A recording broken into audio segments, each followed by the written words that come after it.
ಜ್ಯೋತಿಷ್ ಪಥ ಚಾನಲ್ಗೆ ಆತ್ಮೀಯರಿಗೆ ಸ್ವಾಗತ. ಕುಜಪಥ ಬದಲಾವಣೆ ಎನ್ನುವ ವಿಡಿಯೋದೊಂದಿಗೆ ನಿಮ್ಮ ಮುಂದೆ ಬಂದಿದ್ದೇನೆ. ದಿನಾಂಕ 2/8/2026 ಸೋಮವಾರ ರಾತ್ರಿ 10:54 ಇದುವರೆಗೆ ವೃಷಭ ರಾಶಿಯಲ್ಲಿದ್ದಂತಹ ಅಂಗಾರಕ ತಾನು ಮಿಥುನ ರಾಶಿಯನ್ನು ಪ್ರವೇಶ ಮಾಡ್ತಾ ಇದ್ದಾನೆ. ಆಷಾಢ ಬಹುಳ ಚೌತಿ ಮೃಗಶಿರ 3ನೇ ಪಾದಕ್ಕೆ ಕುಜನ ಆಗಮನ. ಈ ಕಾಲದಲ್ಲಿ ದ್ವಾದಶ ರಾಶಿಯವರ ಶುಭಾಶುಭ ಫಲಗಳು ಮತ್ತು ಪರಿಹಾರಗಳು ಇದನ್ನು ನೋಡುವ ಕಾಲ. ಈ ಕಾಲಕ್ಕೆ ಸರಿಯಾಗಿ ಒಂದು ಕುಂಡಲಿಯನ್ನು ಹಾಕಿದಾಗ ಮೀನ ಲಗ್ನದಲ್ಲಿ ಚಂದ್ರ, ಶನಿ ಹಾಗೂ ಮಾಂದಿ. ಶನಿ ವಕ್ರಗತನಾಗಿದ್ದಾನೆ. ಹಾಗೂ ಕುಂಭದಲ್ಲಿ ರಾಹು, ಕನ್ಯಾ ರಾಶಿಯಲ್ಲಿ ಶುಕ್ರ, ಸಿಂಹ ರಾಶಿಯಲ್ಲಿ ಕೇತು, ಕರ್ಕಾಟಕ ರಾಶಿಯಲ್ಲಿ ಉಚ್ಚನಾದಂತಹ ಗುರು ಹಾಗೂ ರವಿ, ಮಿಥುನ ರಾಶಿಯಲ್ಲಿ ಕುಜ ಬುಧ ಸಮಾಗಮ. ಆತ್ಮೀಯರೇ, ಇಲ್ಲಿ ಕುಜ ಮತ್ತು ಬುಧ ಸಮಾಗಮ. ಬುಧ ಸ್ವಕ್ಷೇತ್ರಗತನಾಗಿದ್ದಾನೆ. ಬುಧನ ಮನೆಗೆ ಕುಜನ ಆಗಮನವಾಗಿದೆ. ಒಂದು 5 ದಿವಸಗಳ ಕಾಲ ಈ ಕುಜ ಬುಧ ಸಮಾಗಮ ಎನ್ನುವಂತಹ ಯೋಗ ಇರುತ್ತೆ. ಶನಿಯ ವಕ್ರೀಭವ ಇದರ ಕಾರಣದಿಂದಲೂ ಹೇಗೆಲ್ಲ ಯೋಗಗಳು ಉಂಟಾಗತ್ತೆ ಅಂದರೆ, ಕುಜ ರಾಶ್ಯಾಧಿಪತಿಯಾದಂತಹ ಬುಧನ ಯತಿ. ಈ ಕುಜನಿಂದ ಶನಿ ದಶಮ ಸ್ಥಾನದಲ್ಲಿದ್ದಾನೆ, ಕರ್ಮಸ್ಥಾನದಲ್ಲಿ. ಶನಿ ಶಶಿ ಯೋಗ ಎನ್ನುವಂಥದ್ದು ಅಲ್ಲಿ ಉಂಟಾಗಿದೆ. ಹಾಗೆ ಶನಿಯ ಕೇಂದ್ರ ಸ್ಥಾನದಲ್ಲಿ ಮಂಗಳ ಇದ್ದಾನೆ, ಶನಿ ಮಂಗಳ ಕೇಂದ್ರ ಯೋಗ ಉಂಟಾಗಿದೆ. ಹಾಗೆ ಅಂಗಾರಕನ ದೃಷ್ಟಿ ಭೃಗುವಿನ ಮೇಲೆ ಅಂದರೆ ಶುಕ್ರನ ಮೇಲೆ, ಭೃಗ್ವಂಗಾರಕ ಯೋಗ ಎನ್ನುವಂಥದ್ದು ಶನಿ ಹಾಗೂ ಶುಕ್ರರ ಪರಸ್ಪರ ದೃಷ್ಟಿ. ಈ ಎಲ್ಲ ಯೋಗಾವಳಿಗಳನ್ನು ಇಟ್ಟುಕೊಂಡು ದ್ವಾದಶ ರಾಶಿಗಳ ಶುಭಾಶುಭ ಫಲಗಳನ್ನು ನಾವೀಗ ವಿಮರ್ಶೆ ಮಾಡುವುದಾದರೆ, ಮೊದಲಿಗೆ ಮೇಷರಾಶಿ. ದ್ವಿತೀಯದಲ್ಲಿದ್ದಂತಹ ಅಂಗಾರಕ ತೃತೀಯ ಸ್ಥಾನಕ್ಕೆ ಬರ್ತಾ ಇದ್ದಾನೆ. ತೃತೀಯ ಸ್ಥಾನಕ್ಕೆ ಹೋದಾಗ ಯಾವೆಲ್ಲ ಫಲಗಳನ್ನು ಅವನು ಕೊಡ್ತಾನೆ ಎನ್ನುವುದಾಗಿ ಮಂತ್ರೇಶ್ವರರ ಫಲದೀಪಿಕಾ ಹಾಗೂ ಬೃಹತ್ ಜಾತಕಾಖ್ಯ ಜ್ಯೋತಿಷ್ಶಾಸ್ತ್ರ ಗ್ರಂಥಗಳು ಹೀಗೆ ಸೂಚಿಸ್ತವೆ. ಧೈರ್ಯೇ ಭೌಮೇ ಜನಯತಿ ಜಯಂ ಸ್ವರ್ಣಭೂಷಾಂ ಪ್ರಮೋದಂ. ಅಂದರೆ ಮೇಷರಾಶಿಯವರಿಗೆ ಒಂದು ಉತ್ಸಾಹ ವೃದ್ಧಿಯಾಗುವ ಕಾಲ, ಧೈರ್ಯ ಹೆಚ್ಚಳ, ಹಾಗೆ ಎಲ್ಲ ಕಾರ್ಯಗಳಲ್ಲೂ ಜಯ ಲಾಭ ಸಿದ್ಧಿ. ಬಂಗಾರವೇ ಮೊದಲಾದಂತಹ ಲೋಹ ವಸ್ತುಗಳ ಪ್ರಾಪ್ತಿ ಹಾಗೂ ಆನಂದ ಪ್ರಮೋದದಿಂದ ದಿವಸವನ್ನು ಕಳೆಯುತ್ತೀರಿ. ಸರಿಸುಮಾರಾಗಿ 1 ರಿಂದ 1.5 ತಿಂಗಳುಗಳ ಕಾಲ ಈ ಯೋಗ ಫಲಗಳು ಹಾಗೆ ಮುಂದುವರಿಯುತ್ತೆ.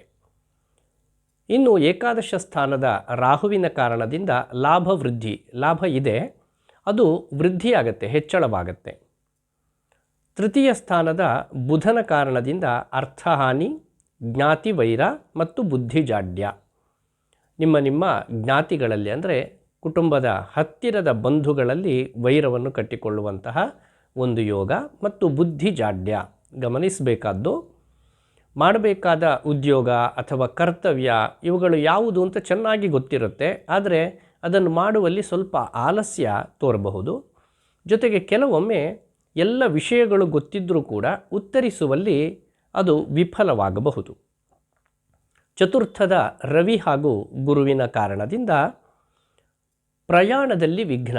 ಗಮನಿಸಿ, ಯಾವುದಾದ್ರೂ ದೂರ ಪ್ರಯಾಣಗಳಿದ್ದರೆ ಅದನ್ನು ಸ್ವಲ್ಪ ದಿವಸಗಳ ಕಾಲ ಮುಂದೆ ಹಾಕುವುದು ಒಳ್ಳೆಯದು. ಬಂಧು ದುಃಖ, ಬಂಧುಗಳಿಗಾಗಿ ದುಃಖಿಸುವಂತಹ ಒಂದು ಯೋಗ ಕೂಡ ಇದೆ. ಪಂಚಮದ ಕೇತುವಿನ ಕಾರಣದಿಂದ ಪುತ್ರಪೀಡೆ. ಇಲ್ಲಿ ಮಕ್ಕಳಿಗಾಗಿ ನೀವು ಪರಿತಪಿಸುವಂತಹ ಒಂದು ಯೋಗ, ಜೊತೆಗೆ ಮಕ್ಕಳಿಂದ ಪೀಡೆಗೆ ಒಳಗಾಗುವಂತಹ ಒಂದು ಯೋಗ, ಎರಡರಲ್ಲಿ ಯಾವುದಾದ್ರೂ ಒಂದನ್ನು ನೀವು ಕಾಣಬಹುದಾಗತ್ತೆ. ಷಷ್ಠದ ಶುಕ್ರನ ಕಾರಣದಿಂದ ವಿಪತ್ತು ಹಾಗೂ ಶತ್ರುಪೀಡೆ ಮತ್ತು ಸ್ತ್ರೀ ಸಂಬಂಧವಾದಂತಹ ಕಲಹ. ಇದು ಕೇವಲ ಪುರುಷರಿಗೆ ಸಂಬಂಧಪಟ್ಟು ಅಂತ ಭಾವಿಸಬಾರದು. ಸ್ತ್ರೀಯರಿಗಾದರೂ ಕೂಡ ಸ್ತ್ರೀ ನಿಮಿತ್ತವಾಗಿಯೇ ಒಂದು ಕಲಹ ಏರ್ಪಡುವ ಸಾಧ್ಯತೆ ಇದೆ. ವ್ಯಯದ ಚಂದ್ರನ ಕಾರಣದಿಂದ ಅಲ್ಲಿ ಚಂದ್ರ ಹಾಗೂ ಶನಿ ಮಾಂದಿ 3 ಗ್ರಹರ ಸಮಾಗಮ.